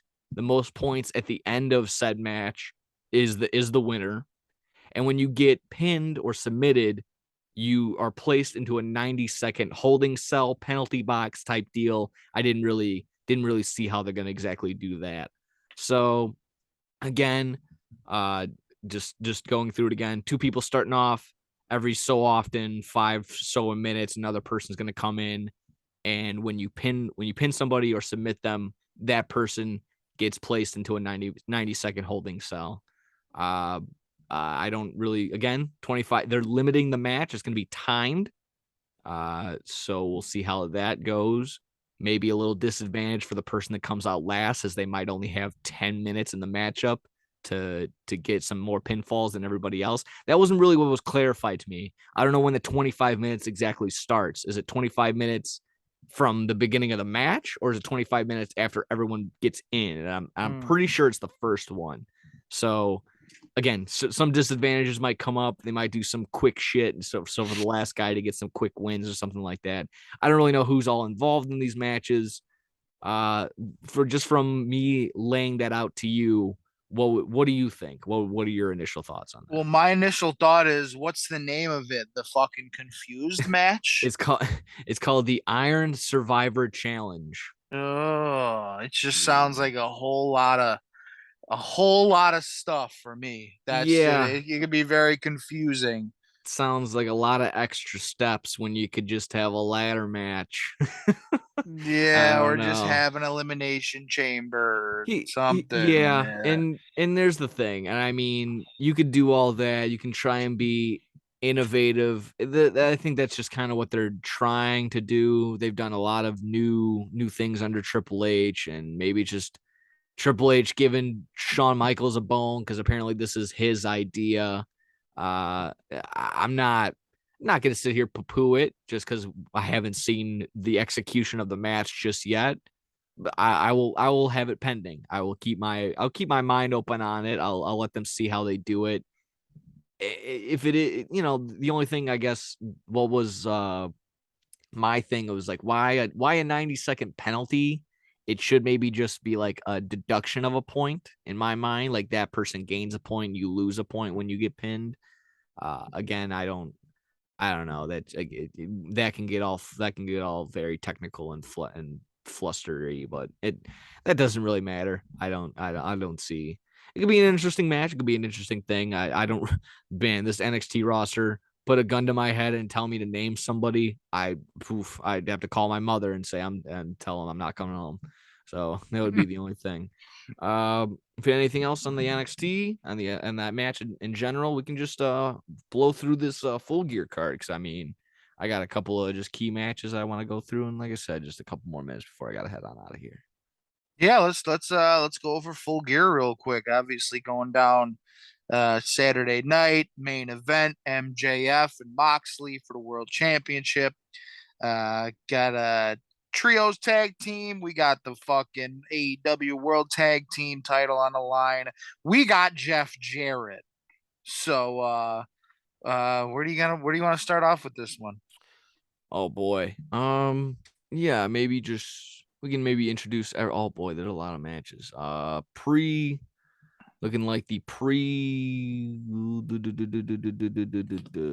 Yeah, in the YouTube match, it's looking like we're gonna have Hook and Lee Moriarty. The trios match. Sorry. These are things that are still going to be considered. I'm sorry. In terms of what's officially confirmed, the world title eliminator tournament final, that ought to be cool. I'm not sure exactly who's going to be in that just yet, but that's going to be all exciting.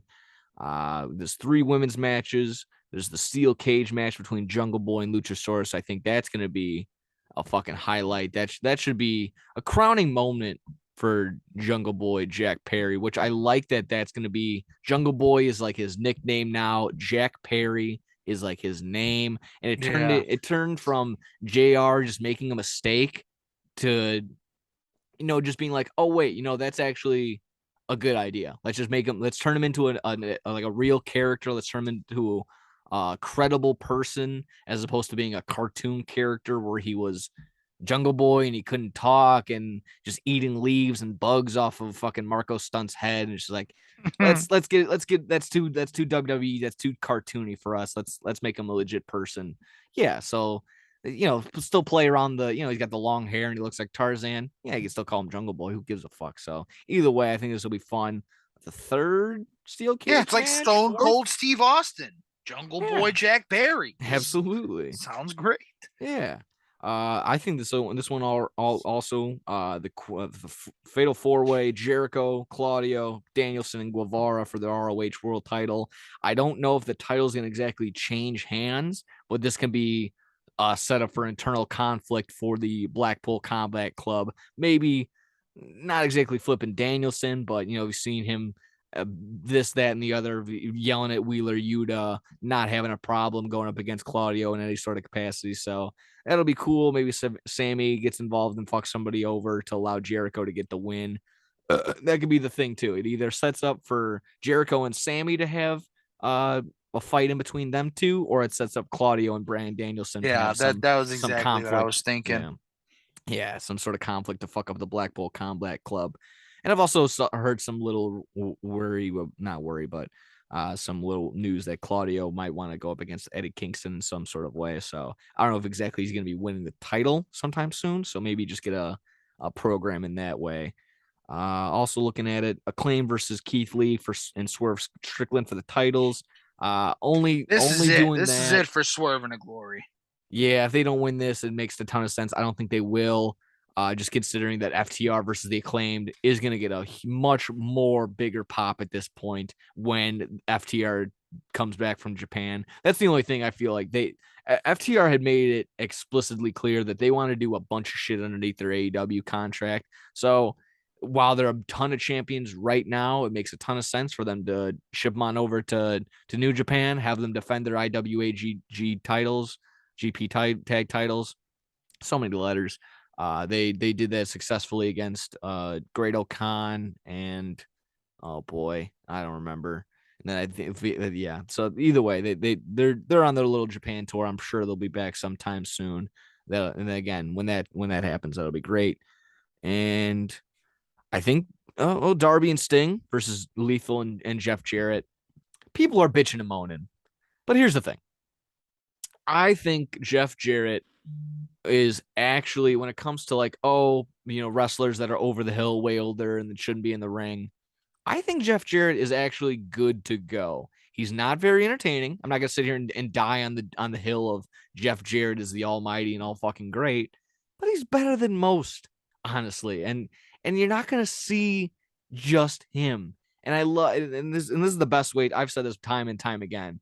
It's the best way to package Sting, to get him in this tag matches, to have Jay Lethal and Darby take the chunk of it, have Sting and Jeff Jarrett probably just get into a brawl on the outside. Sting will jump off something high and just take a big bump, and and then he'll come back, do his I don't take bump, I'm not gonna sell type thing, and then hit someone with a stinger splash, hit someone with the scorpion death drop, and that'll be it. So I've been fully enjoyed how they've put Sting in our way, because God, again, WWE were throwing out these old guys, and you don't want to see Sting going out there for 5-10 minutes by himself and then getting winded halfway through. It's just not a good look. So in terms of keeping face in both directions, I like this match. I like how it's going to be built. I like how it's structured. To people that are bitching and moaning that you're just seeing Jeff Jarrett, cry. I want you to cry. That's it. I just want you to cry. So yeah, I feed off of your fucking tears.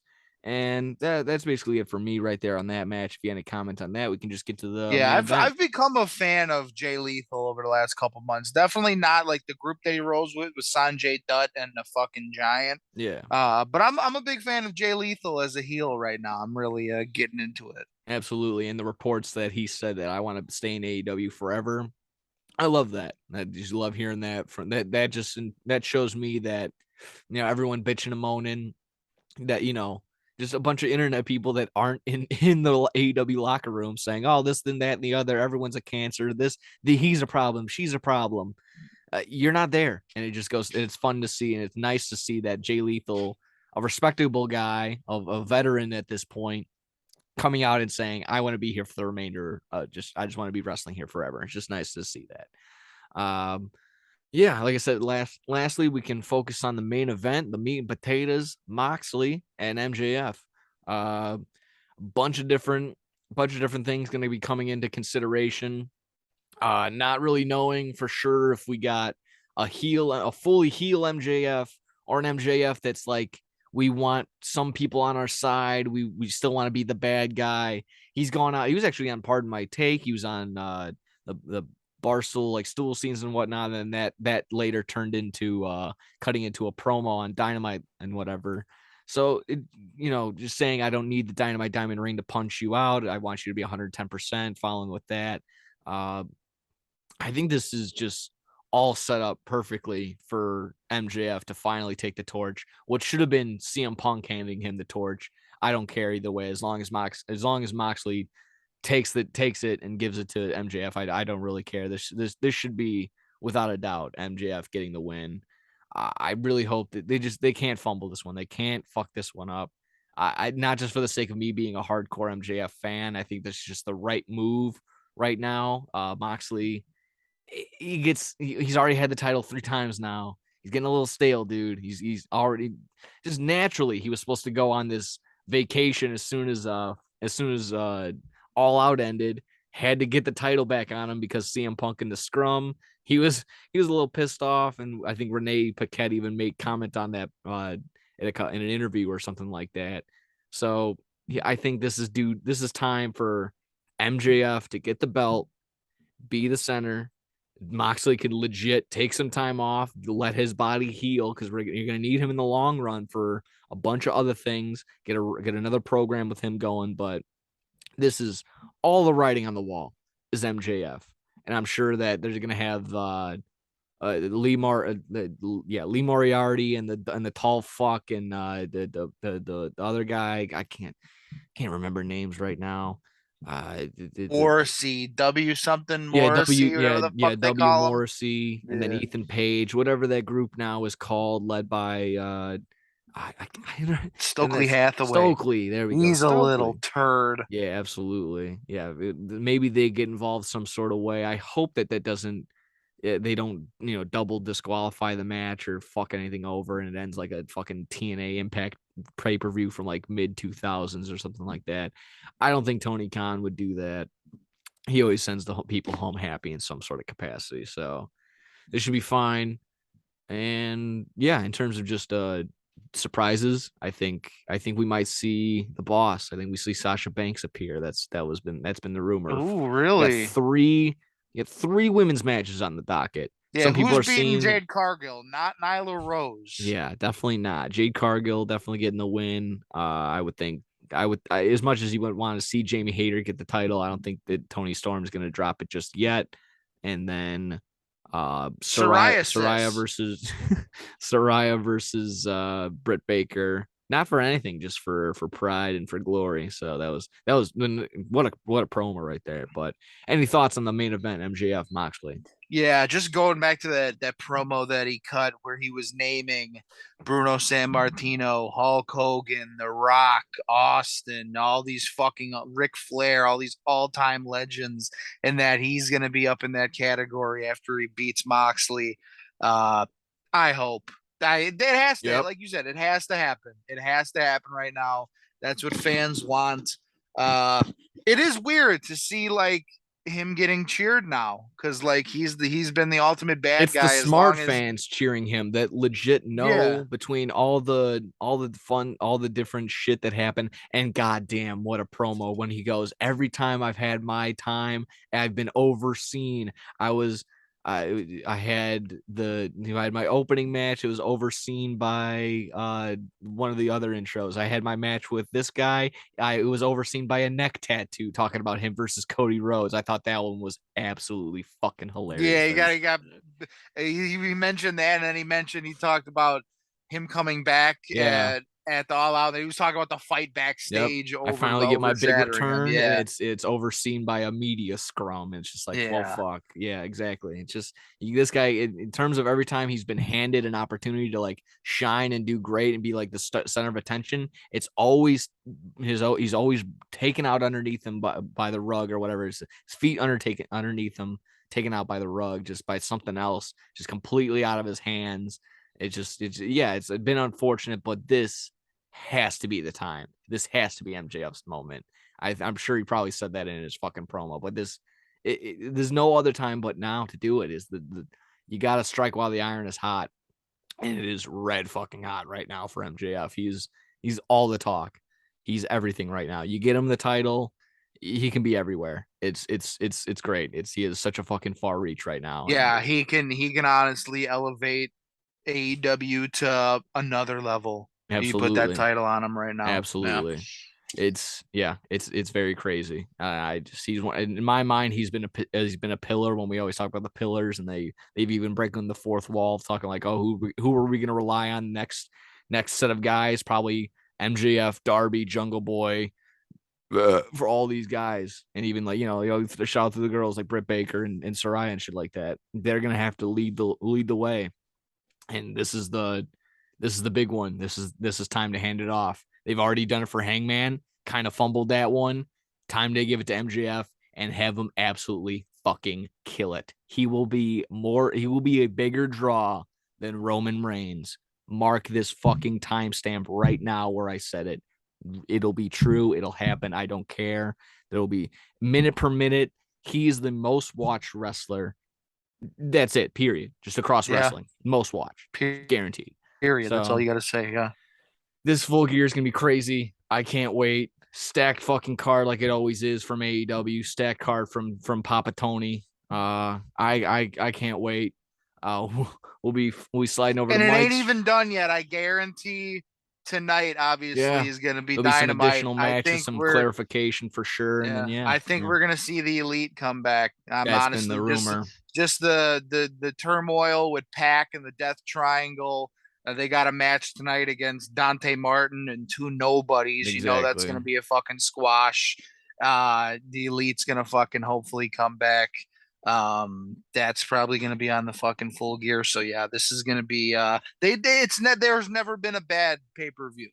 As long as I've been a fan of AEW, which nearly not as And long they as you just keep getting guys, better and better. it's they've all of them have been amazing. So fully expect them to knock it out of the park in this one too. Yeah, cannot wait. And like I said, we'll be over there. We'll be celebrating Thanksgiving a little early. We're doing our little Friendsgiving and shit like that. We'll be popping open the turkey, having some mashed potatoes. I'll be, maybe get some cornbread, maybe some stuffing over there as well. All the fun stuff. Oh, Oh yeah, it's gonna be a greasy night. And then if we're not napping during the matches, we'll be ranting, raving, and cheering and all that fun stuff. But yeah, they can't kind of comes to a close right here on episode 139. I don't really have anything else, but like I said, thank you as always to everybody for watching, listening, liking, subscribing. I think I shouted out a couple weeks ago, but shout out again, my buddy Corey. He was willing to take the 2 seconds when I put it up on my story. It's like, hey man, can you do it? Can anybody shoot a like, shoot a comment on this? And honestly, it's a couple extra boost of viewers. I don't know if it was just from that comment or just getting any interaction going at all, but just I think I like to think that it is. So some positivity when people getting interacted on stuff like that makes us happy. Like I said, seeing that little like or seeing the heart next to the favorite on the SoundCloud or some shit like that. So that's fun. We enjoy seeing that. Enjoy points bet code SYS9. Feel like we didn't say that enough today, but yeah, that's always our usual go-to. Alan, take your notes. Troy, thank you for listening. And and anything else, Bill? Anything I'm leaving out? I think that about wraps it up. We'll see you guys fucking Monday after hopefully Bears win. There we go. Bears gonna take down those dirty birds, eat some fucking falcon. We'll see ya. See you later.